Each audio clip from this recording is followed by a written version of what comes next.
So what's happening, big K Beezy? We back in this thing, K Beezy for Sheezy. We here to talk real quick now. Again, we got some more sad news, more monotone news. So I'm here to talk about it. I am familiar with this artist. I did fuck with his music, thought he was very talented, and hoped for the day to see him blow up. But sadly, um, that is not the case at this moment. So if you don't know, 24-year-old rapper, under upcoming artist, up and coming rapper out of Canada. His name is Lil O.T. He passed away.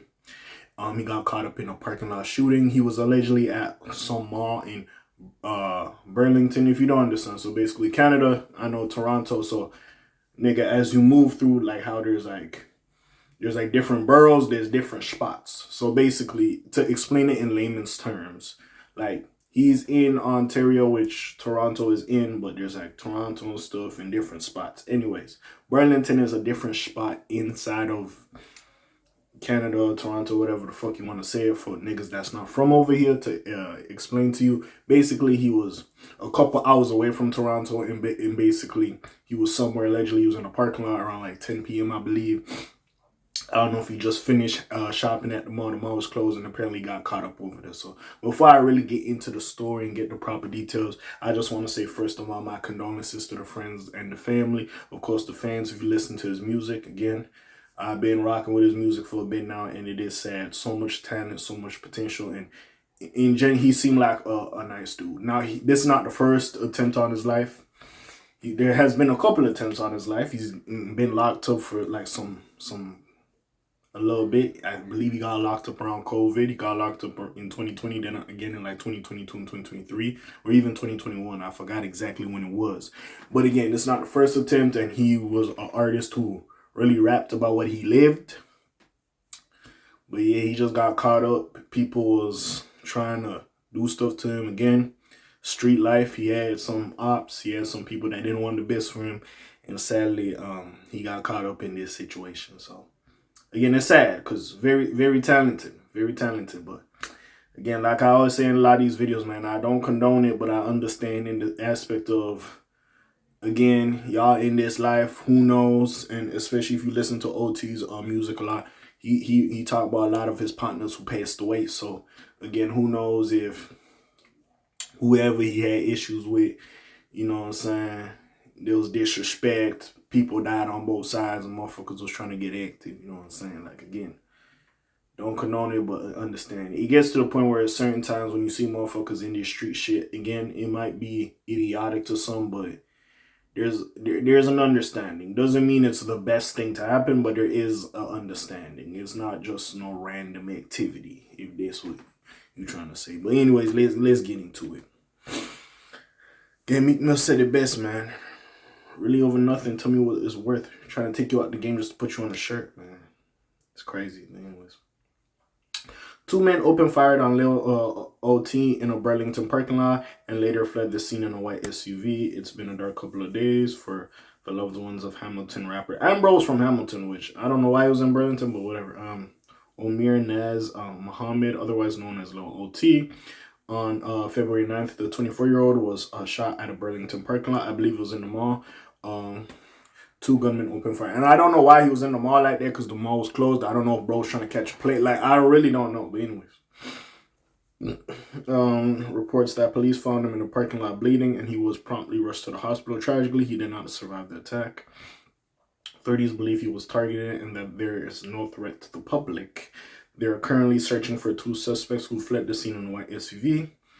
This is a quote. Unfortunately, one young man lost his life. Halton Regional Police Constable Jeff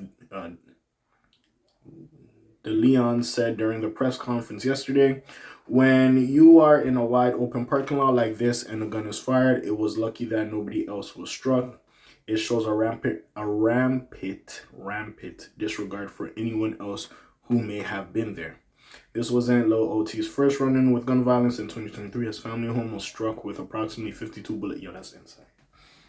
52 niggas was dumping. Sorry. In a drive-by shooting, 6 family members were at home at the time of the incident, though nobody was injured. Thank God. 52, Jesus.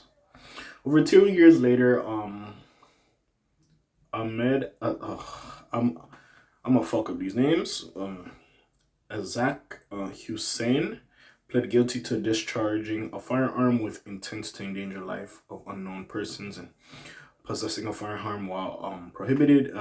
Hussein, who was once a friend of Lil O.T's, is still awaiting sentencing. In an interview posted by Six Entertainment last July, Lil O.T opened up young boys joining the streets, saying it's not fun out here. At the time, he shared that he recently lost a younger bro, which changed him forever. I don't even laugh the same, he admitted. Later on in an interview, he was asked about the scariest day in his life. He says, it's a quote from him. I don't know, like close death experiences, near death experiences, shootouts, getting shot at. He shared, I've never really been in like crazy car accidents, but a lot of shootouts. Sorry, that's crazy to say. But Lil O.T was a rising artist with more than 70K thousand followers on Instagram and 10K followers on Spotify. He's known for his projects Written in Stone, Jamesville. I like Jamesville Project, I ain't gonna lie. And more, the latter racked up upwards to 10 million streams. It's a sad situation. Very talented. I don't know if you know about him. Go search him up on YouTube. You're gonna find some music you fuck with. I ain't gonna lie. So it was just a crazy situation that transpired again. This street life, man.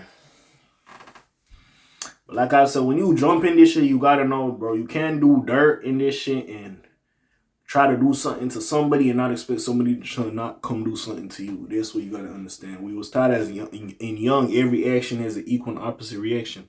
Motherfuckers don't think that much in advance. But at the same time, it's like, bro, when you're in that life and you gotta do what you gotta do. Again, bro. Again, my condolences, because again, very talented. You know what I'm saying? Especially like him coming out. I could see the effort. Again, I don't know him, but I kind of seen the switch up a little bit, and he was taking this shit a little bit more serious. And yeah, man, it sucks. It does suck. My condolences to his friends and family. It's not fun losing someone regardless. You know what I'm saying? And I hope the family gets some solace and some closure. We get justice for him, and that's really all I gotta say about the situation. But yes, KBZ signing off for today. You heard me. Like I said, my condolences. You heard me. R.I.P. Lil O.T. You will be deeply missed. I'm gone. Slimes on P. Showers gang. Aye.